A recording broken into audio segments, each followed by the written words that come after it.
दोस्तों, लखनऊ में मायावती बड़ी रैली करने वाली हैं। इसके लिए बकायदा तैयारियां हो चुकी हैं और अब बिल्कुल अंतिम चरण में तैयारियां पहुंची हैं। हमारे साथ आकिब जुड़े हुए हैं।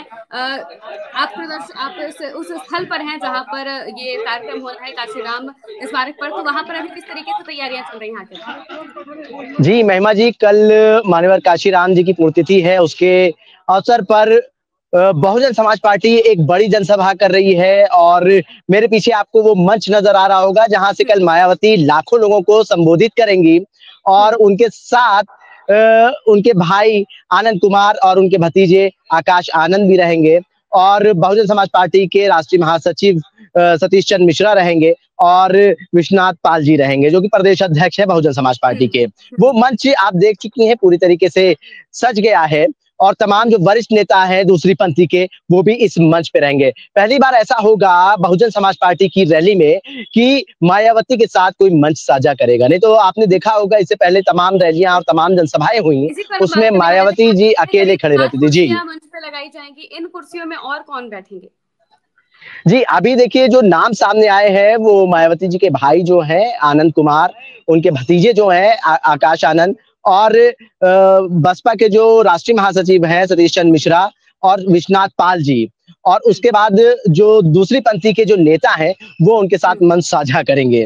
और ये एक बड़ी खबर है क्योंकि पहले आपने देखा होगा तमाम जो जनसभाएं रहती थी उसमें बसपा सुप्रीमो मायावती जी अकेले ही मंच साझा करते थे, उनके साथ कोई मंच पर नहीं रहता था। लेकिन तैयारियां फिलहाल बहुत जोरों शोरों पे है, अंतिम चरण पे है और तमाम जो दूसरे जिलों से जो कार्यकर्ता यहाँ आने वाले थे वो कार्यकर्ता यहाँ पे पहुंच चुके हैं। तमाम बसेस भी यहाँ पे पहुंच चुकी हैं। हमने आपको पहले वीडियो में दिखाया और लाखों लोगों के आने का अनुमान है। उस तरीके से प्रशासन भी पूरी तरीके से तैयार है और रूट डायवर्जन कर दिए गए हैं, पार्किंग व्यवस्था कर दी गई है और ये जो जनसभा है उसमें उत्तर प्रदेश ही नहीं तमाम प्रदेशों से भी लोग आ सकते हैं, ऐसा अनुमान लगाया जा रहा है। जी, और ये भी कहा जा रहा जी है कि करीब जो इतने भी 403 विधानसभा क्षेत्र है वहां से लोगों को बुलाया गया है। मायावती ने खासकर कहा है कि इन सब जगहों से लोगों को बुलाया जाए। कितने लोगों के आने की बात कही जा रही है और किस तरीके से ये पूरा का पूरा प्रोग्राम किया जाएगा? देखिए लाखों लोगों के आने का अनुमान है। लगभग पहले जब हम ऑफ कैमरा बात कर रहे थे तो उन्होंने कहा था 10 लाख लोगों का अनुमान है लेकिन 5 लाख लोग आ सकते हैं।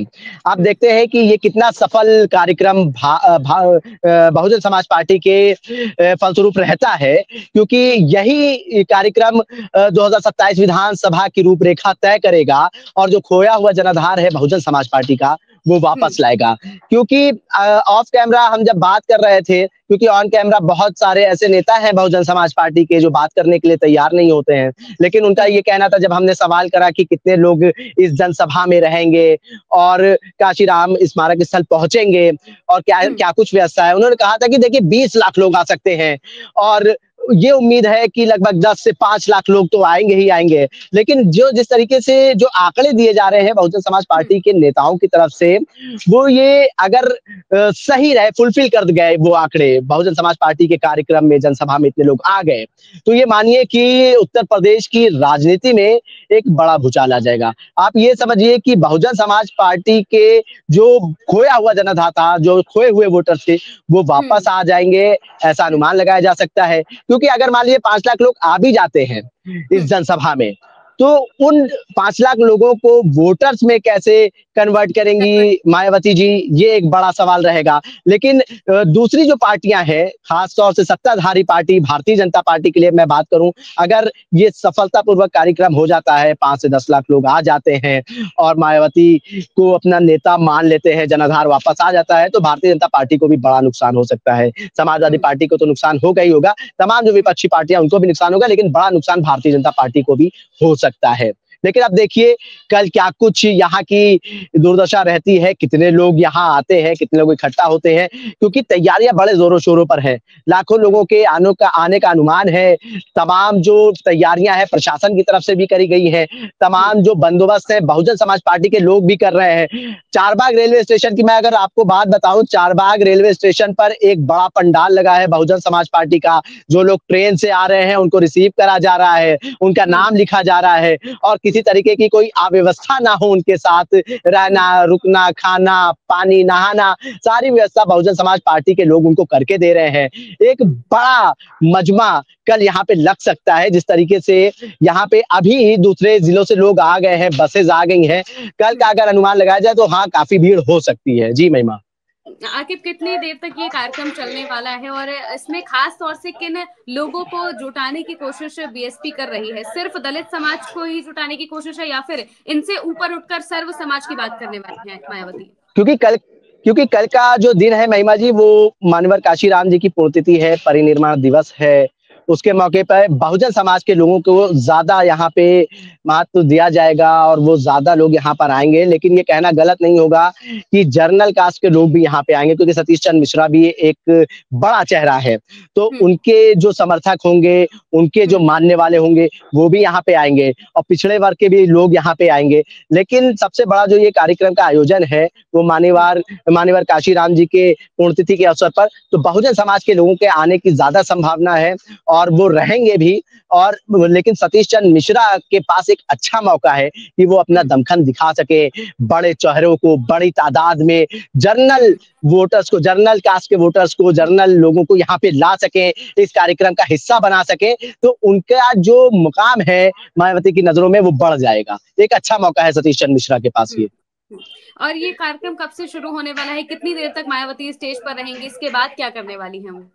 देखिए, सुबह से ही ये कार्यक्रम स्टार्ट हो जाएगा। मैं बात करूं, कुछ लोग तो अभी से यहाँ पे आ चुके हैं। मैं आपको दिखाने की कोशिश करता हूं कि क्या कुछ हालात है यहाँ पर। ये देखिए, ये जिधर हम पहले बात कर रहे थे वो मंच था और ये मेरे पीछे आप देख सकते हैं, ये जो आपको स्टेज दिखाई दे रहा होगा, वहां पे मीडिया के कैमरे आपको नजर आ रहे होंगे, क्योंकि मीडिया ने पहले ही जगह यहाँ पे रिजर्व कर ली है कि किसी तरीके की कल कोई दिक्कत ना हो। यहाँ पे हम कैमरे पहले लगा दे रहे हैं, यहाँ पे पहले ही ट्राइपॉड्स लगा दे रहे हैं कि हमें कल यहाँ पे कोई जद्दोजहद ना करनी पड़े। और यहाँ पे आप देखेंगे कि जो कारपेट बिछे हुए हैं वो अभी एकदम अंतिम चरण में पूरा काम जो है वो होने वाला है। सारा काम लगभग पूरा हो चुका है। यहाँ पे जो आपको चेयर्स नजर आ रही होंगी नीचे की तरफ, वहां पे वीआईपीज जो होंगे उनको यहाँ पे बैठाया जाएगा। और साउंड सिस्टम की बात करें तो बहुत ये बाहर तक अभी माइक टेस्टिंग हो रही थी, तो यहाँ पे हम बात भी नहीं कर सकते, ऐसी इतना बेहतरीन यहाँ पे साउंड सिस्टम का इंतजाम करा गया है। तो आप ये सोचिए, ये जो पूरा इलाका आपको दिख रहा है ये मेरे पीछे, वहां पर भी लोग मौजूद रहेंगे। देखिए, आपको आगे दिख रहे होंगे स्पीकर्स लगे हुए हैं और वहां पे आपको लास्ट में एक पोस्टर नजर आ रहा होगा। वो सब मजमा पूरा तैयार किया गया है। और इस तरफ से ये जो आपको मेरे पीछे हाथी नजर आ रहे हैं, जो रास्ता नजर आ रहा है जहाँ पे बसपा के झंडे आपको नजर आ रहे होंगे, वो रास्ता वही है जहां से कल बहन जी आएंगी। और बहन जी उस रास्ते से आएंगी और ये मान्यवर काशीराम के स्थल पर, जो स्मारक स्थल है वहां पर आएंगी और उनकी जो पुण्यतिथि है उस पे वो श्रद्धा सुमन अर्पित करेंगे। उसके बाद पूरा कार्यक्रम शुरू होगा। ये वो जगह है, देखिए, इसी रास्ते से कल मायावती जी का काफिला आएगा और इन्हीं स्टेयर्स, इन्हीं सीढ़ियों से वो इस पंडाल में आएंगी। ये पंडाल देखिए, ये जो स्टेज बना हुआ है, इसी स्टेज की चर्चा खूब हो रही है कि आप ये बताइए 7 कुर्सी है, पहली बार कोई मायावती जी के साथ मंच साझा कर रहा है। ये भी एक बड़ी खबर के रूप में उभरी, क्योंकि यहाँ 7 कुर्सियां पहले तो मायावती जी अकेले ही मंच मतलब मंच से संबोधित करती थी, मंच साझा नहीं करती थी। चाहे वो आकाश आनंद हो, चाहे वो आकाश आनंद के भाई हो, वो साथ में रहते थे, तब भी वो मंच साझा नहीं करती थी। चाहे वो प्रेस कॉन्फ्रेंस हो, तमाम जनसभाओं में देखा गया, लेकिन पहली बार इतनी बड़ी जनसभा में वो मंच साझा करेंगी। और जिससे ये अनुमान लगाया जा रहा है कि 2027 से पहले वो अपना पूरी तरीके से दमखम दिखाने की कोशिश करेंगी। और जो उनके वोटर छटके थे बहुजन समाज पार्टी के झोली से, उनके पाले से जो वोटर छटके थे, उनको वापस लाने का प्रयास करेंगे। मतलब पूरे दमखम के साथ इस बार 2027 विधानसभा चुनाव से पहले ये जनसभा करी जा रही है। आपने देखा होगा 2007 के बाद 7 से 12 जो जनसभाएं हुई, 7 के दौर में 5-6 के दौर में जो जनसभाएं हुई थी, उसमें बड़ी संख्या में लोग आते थे। उसके बाद मायावती ने कोई बड़ी जनसभा नहीं करी थी, चाहे वो 12 विधानसभा का चुनाव हो, चाहे वो 17 विधानसभा का चुनाव हो। और सत्ताधारी पार्टी भारतीय जनता पार्टी की अगर हम बात करें, उसको भी चुनौती देने के लिए तैयार हैं और तमाम विपक्षी पार्टियों को भी चुनौती देने के लिए तैयार हैं। हमने कुछ नेताओं से बात करी कि 2027 विधानसभा चुनाव में क्या कुछ रणनीति है आप लोगों की? हम्म। क्या 403 विधानसभा चुनाव पे आप लोग गठबंधन के साथ लड़ेंगे या अकेले उतरेंगे? तो उनका कहना था कि नहीं, हम बहन जी के निर्देशों का पालन करेंगे और बहन जी चाहती हैं कि हम 403 सीटों पे अकेले चुनाव लड़ें, तो बहुजन समाज पार्टी अकेले चुनाव लड़ने का काम करेगी। लेकिन जो रिजल्ट रहे पिछली बार जैसे 12, 14, 17, 19, 22, 24, जो मतलब निराशा हाथ लगी बहुजन समाज पार्टी को इन चुनावों हम्म। में, उसकी हमने जब चर्चा करी, उन्होंने कहा है कि एक षड्यंत्र था जो भारतीय जनता पार्टी और तमाम विपक्षी पार्टियों के हम्म। साथ मिल करके रचा गया। जैसे कि बहुजन समाज पार्टी को बी टीम कहना, उसके ऊपर कहीं न कहीं जो विश्वनाथ पाल प्रदेश इन सब अध्यक्ष पर है बहुजन समाज इन सब पार्टी पर के, करके वो आपको नाराज़ मायावती हुए। स्टॉप जी, लगाने वाली है इस अपने मंच से ही वो सारी बातें बताएंगे और इस जी, पर भी फुल स्टॉप जी, लगाएंगे कि वो किसी की बी टीम नहीं है और वो अपने जो जी, उनका जनाधार है उसे पूरी तरह से बटोरने की कोशिश करेंगी। जी, कहा जा रहा है कि जी। विधानसभा प्रभारियों को भी बुलाया गया है और जब ये पूरा का पूरा रैली का कार्यक्रम खत्म हो जाएगा इसके बाद मायावती खुद 1-to-1 सबसे बातचीत करने वाली है ताकि जो रोड मैप है 2027 के विधानसभा चुनाव का वो भी तैयार किया जाए। जी, बिल्कुल, इस जनसभा के बाद वो तमाम पदाधिकारियों के साथ खुद बैठक करेंगी, खुद रोड मैप जो उन्होंने तैयार करा है और आकाश आनंद को ज़िम्मेदारी दी गई, संयोजक बनाए गए और उनको जो बड़ी ज़िम्मेदारियाँ दी गई, उन्होंने जो रोड मैप तैयार करा है बहुजन समाज पार्टी के लिए, उस पे चर्चा होगी। और इस बार बहुजन समाज पार्टी पूरी तैयारी के साथ 2027 विधानसभा चुनाव में उतर रही है। तमाम वरिष्ठ नेताओं को बुलाए गए हैं। हालाँकि इस जनसभा से पहले आपको याद होगा लगभग 3 से 4 महीना पहले ऐसी खबरें थी कि मायावती चाहती हैं कि जो पुराने नेता उनकी पार्टी को छोड़कर गए हैं, वो वापस वो आ जाएँ। वापस। लेकिन ऐसी खबरें हैं, उसके ऊपर भी हो सकता है कि मायावती जी चर्चा करें कि क्या उन नेताओं के अगर वापसी के कुछ आसार हैं, तो क्या बहुजन समाज पार्टी उनको एक्सेप्ट करेगी? अगर हम्म। एक्सेप्ट करेगी तो क्या वो उनका पहले जैसा जो रुतबा था, जो मकाम था, उनको हम्म। वापस मिलेगा? अगर आ जाते हैं तो बहुजन समाज पार्टी को कितनी ताकत मिलती है? क्योंकि आपने इस बीच देखा बहुत सारे नेता ऐसे थे जो दूसरे-दूसरे दलों में चले गए, भारतीय जनता पार्टी में गए, समाजवादी पार्टी में गए, वो बहुजन समाज पार्टी से अलग हो गए। लेकिन इस जो एक बड़ा कार्यक्रम होने वाला है, जो जनसभा होने वाली है बहुजन समाज पार्टी की, उससे हो सकता है कि नतीजे बदल जाएँ और जो हम्म। लोग छोड़ के पार्टी को गए हैं, हो सकता है कि वो वापस आ जाए क्योंकि फुल फ्लैश तैयारी के साथ बहुजन हम्म। समाज पार्टी 2027 विधानसभा चुनाव में उतरने वाली है। आखिरी सवाल यही है कि क्या इस रैली को हम पूरी तरह से मायावती की कमबैक रैली मान सकते हैं?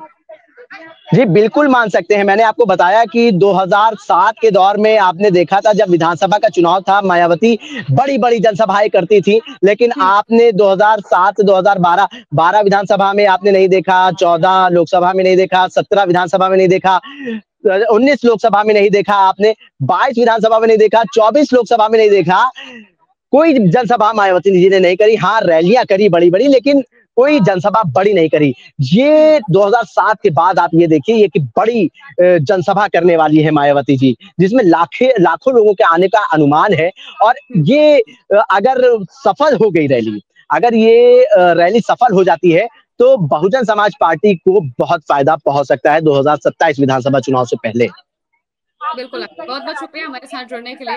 तो दोस्तों, बसपा ने पूरी तरह से तैयारियां कर ली है, मंच सज चुका है। तो दिख ही रहा होगा तस्वीरों में आकिब ने दिखाया कि मंच कितने अच्छी तरीके से सज चुका है और तैयारियां पूरी हैं और इससे एक तरीके से मायावती की कमबैक रैली माना जा रहा है। अब यहाँ से उत्तर प्रदेश की राजनीति में बहुत ज्यादा हलचलें बढ़ जाएंगी। फिलहाल के लिए मेरे साथ इस चर्चा में इतना ही। आप देखते रहिए भारत 108।